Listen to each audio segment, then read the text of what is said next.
योगेश मुंडे, विभागाध्यक्ष भंडारी विधानसभा आणि माझ्याबरोबर आमच्या विधानसभेतले सर्व कार्यकर्ते पदाधिकारी. माझ्या हातात आत्ताच एक पत्र लागलेलं आहे आणि आज दिवसभर विरुद्धाची बातमी फिरते की आपल्या विधानसभेतले जे आमदार आहेत मंगल प्रभात नवडा यांचं एक पत्र आहे की विशेषतः जैन समाजाच्या एका उत्सवासाठी त्यांनी सिलेंडर उपलब्ध व्हावे म्हणून त्यांच्याशी संपर्क करण्याचं एक पत्र दिलेलं आहे. आणि हे पत्र हे मागे जे गणपत प्राईड म्हणून ही सोसायटी आहे, या सोसायटीला हे पत्र दिलेलं आहे. तर माझं हा प्रश्न आहे की आत्ता गेल्या काही दिवसांपूर्वी हिंदू समाजाचा 9 वर्ष गुढीपाडवा होऊन गेला. त्याच्यानंतर कालच रामनवमीचा उत्सव होऊन गेला किंवा रामनवमीच्या आधी या गुढीपाडवापासून आपल्या या विभागातनं साईंच्या ज्या पालख्या निघतात, जे शेडीला जातात, त्या साईंच्या पालख्यांसाठी जे सिलेंडर लागतात, या हिंदू धर्मियांच्या उत्सवासाठी जे सिलेंडर लागतात त्या सिलेंडर उपलब्ध व्हावे म्हणून आमदारांनी काय प्रयत्न केले आहेत आणि कोणाला असं पत्र दिलेलं आहे?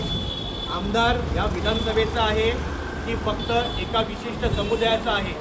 फक्त जैन समुदायाचं लांघून चालन करण्यासाठी आमदार हे जे प्रकार करत आहे तर महाराष्ट्र नवनिर्माण सेना त्याचा जाहीर निषेध करत आहे.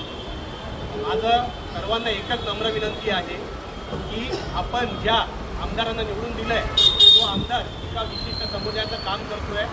मराठी माणसांसाठी किंवा इथल्या इतर समाजासाठी काहीही काम करत नाही आहे. देशामध्ये हे सिलेंडर उपलब्ध होत नाही आहे. त्यासाठी माननीय मुख्यमंत्र्यांनी काल परवा सांगितलं की सिलेंडर सर्वांसाठी उपलब्ध होणार आहे.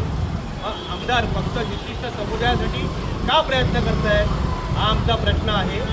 आणि या प्रश्नावर महाराष्ट्र नवनिर्माण सेना प्रकार आंदोलन करेल.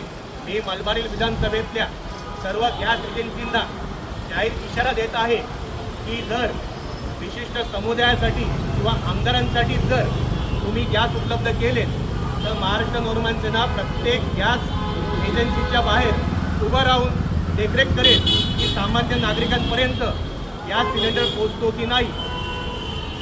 जय हिंद, जय महाराष्ट्र. महाराष्ट्र नवनिर्माण सेनेचा विजय असो. सन्माननीय राजसाहेब ठाकरे यांचा विजय असो.